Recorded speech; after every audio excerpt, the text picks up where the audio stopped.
You ask Tiger to solve. This deals with linear equations with one unknown. The final result is x equals 3. Let's solve it step by step. Group all constants on the right side of the equation. Add 1 to both sides. Simplify the arithmetic.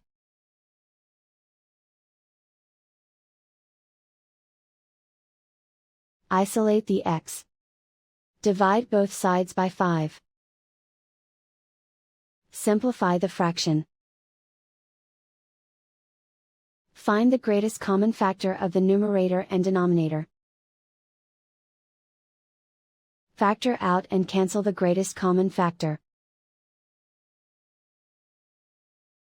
And so the final result is x equals 3.